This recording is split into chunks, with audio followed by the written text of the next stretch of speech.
Okay. We're gonna go live here in just a second. Let me do this.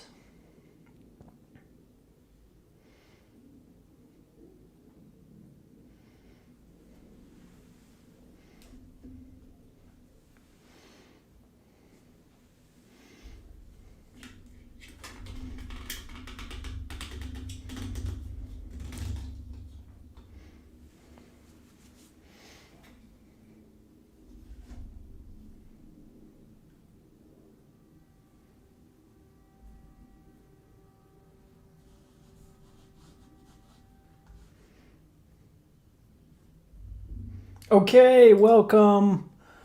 Welcome. We're going live on Facebook, YouTube, Instagram. Perfect. Welcome. Good morning, everybody. We'll see if Instagram works here for us. Hello.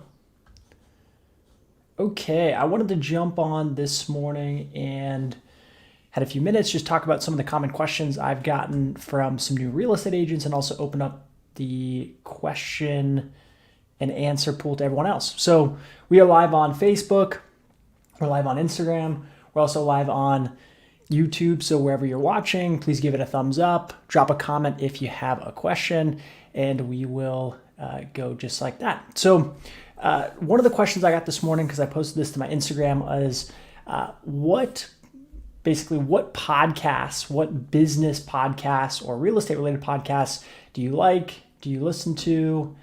Maybe we're getting a little bit of internet issues. If you guys can hear me okay, give me a heads up. That would be great. There we go. Try something here.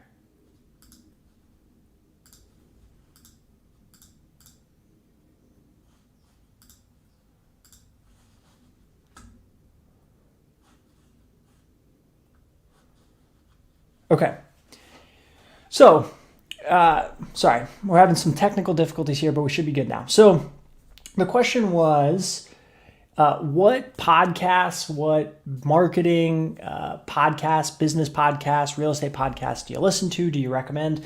I have a couple. So I'm a marketing nerd, I like to call it. And so I listen to Marketing School, which is a good podcast. They actually put out daily content.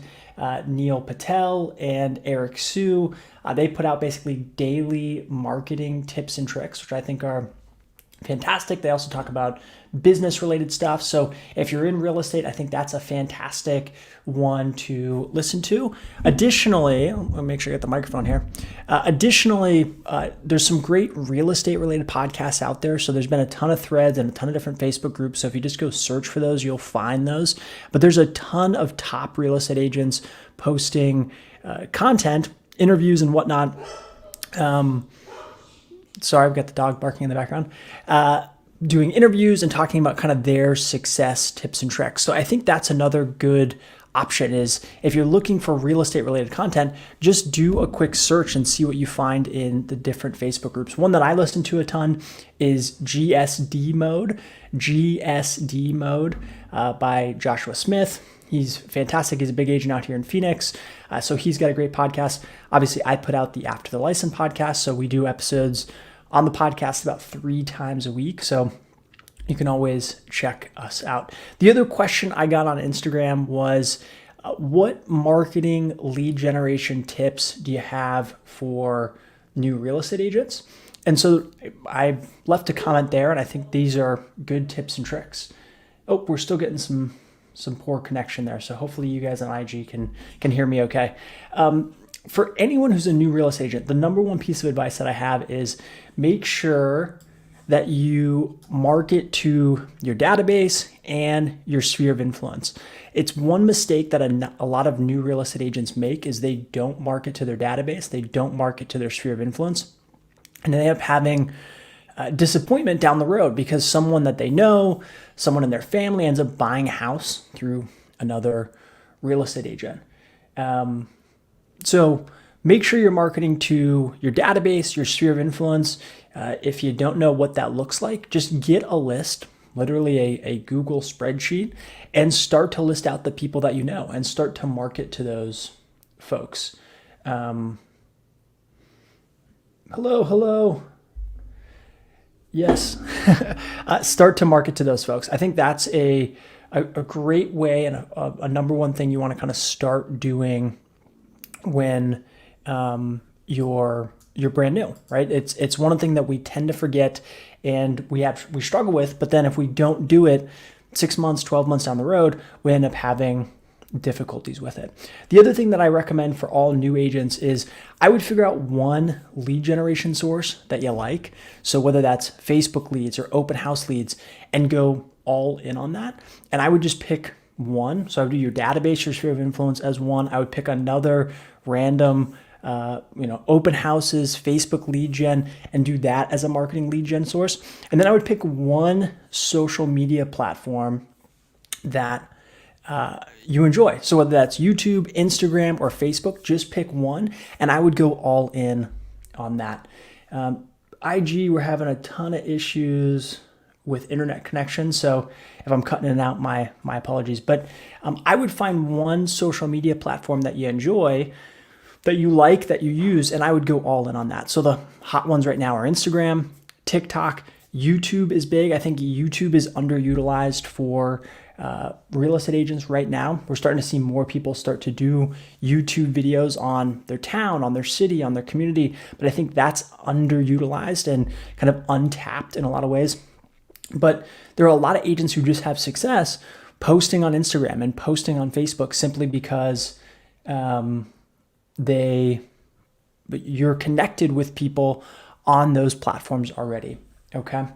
Let me see here. We're having some issues on Instagram. My apologies.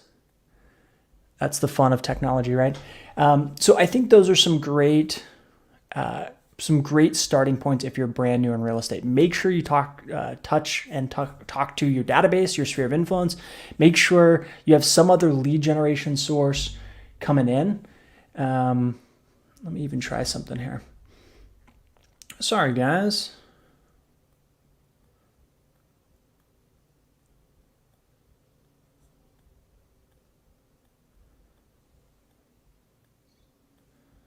Just switch networks on IG there, so hopefully that's a little bit better. So make sure you touch on and talk to your database, your sphere of influence. Make sure you pick some other lead generation source, whether that's open houses or Facebook leads, or if you're going to do some other, Google ads, whatever it looks like, so you have some leads coming in. And then make sure that you pick one social media platform and kind of go all in on there. I think those are the three things new real estate agents should really focus on. For your database, your sphere of influence, again, something that people struggle with is you want to make sure you touch those folks and reach out to those folks at least 30 times a year. And so the Millionaire Real Estate Agent book by Gary Keller actually says 33 times a year. So, but 30 times a year. So you want to think 2 to 3 times a month, those people should see your name, see your face, see your brand, and that'll go a long way to making sure those people remember you when you actually, when they actually go to buy or sell real estate. So I think those things are really powerful. If you're looking for ways to reach out to your database, your sphere of influence, postcards, I think, is underutilized right now. You can just simply call and text and email these people. Make sure it's personal. I think that goes a really long way. And then also handwritten notes. I'm a big fan of snail mail in 2021. I think postcards are underutilized. I think handwritten notes are underutilized. And then another thing is people tend to forget that or don't know that with Facebook advertising, you can actually upload your database and upload your sphere of influence and market directly to those folks. And I think that is really, really powerful. So I see some comments coming in. If you guys have specific questions, drop a comment, whether you're watching on Facebook or you're watching on Instagram. Lauren says, I agree with picking one platform, keeps it simple if you're just learning the ropes. Fantastic advice. Yeah, I think too often we try and do too much with too many platforms. We try and do YouTube, and we try and do Instagram, we try and do TikTok, but it can be really hard to kind of focus on and understand what those platforms need to be successful. Those all have different success strategies. They all need different things. Their algorithms are all different. So making sure that you are focused on those and making sure you understand kind of what those platform needs are a big thing. And then sometimes we can just spread ourselves too thin, which I think doesn't help anyone. Okay, any other questions that I can answer for you guys? We got a couple people watching on Facebook. We got a couple of people watching on Instagram.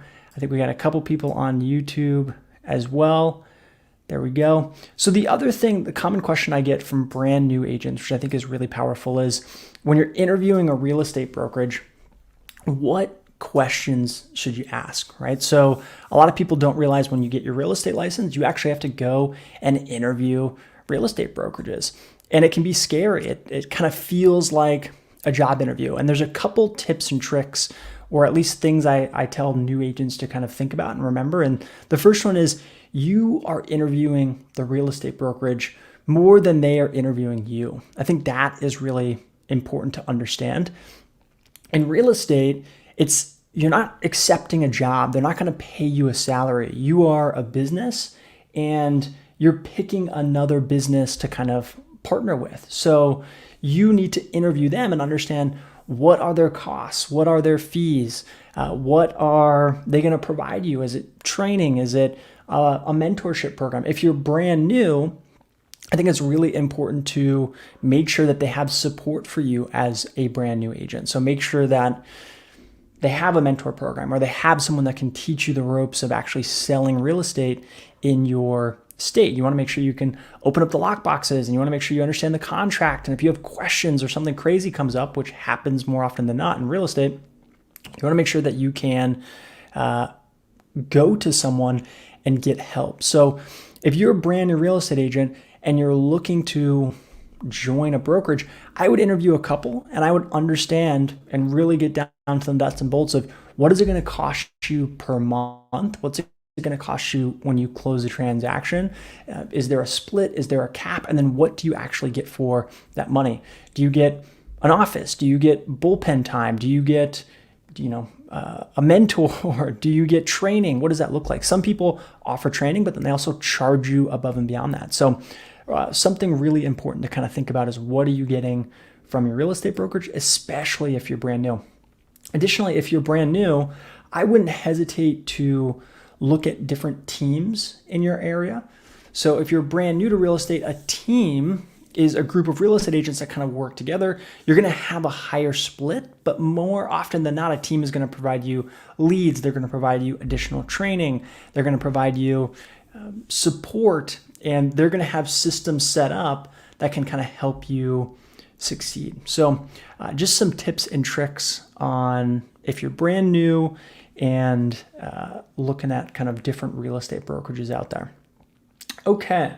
Any other questions? I know we just jumped on here quickly. We had some technical difficulties in the beginning. Any other questions I can answer for you? If you're brand new to real estate, happy to help. Been in the business since 2008. So just go ahead and drop a comment either on Facebook, on YouTube, or on Instagram. Let's see here. Let me make sure I'm not missing anything in the YouTube stream. Okay, looks good. Okay, guys, if there's no other questions, we'll go ahead and sign off.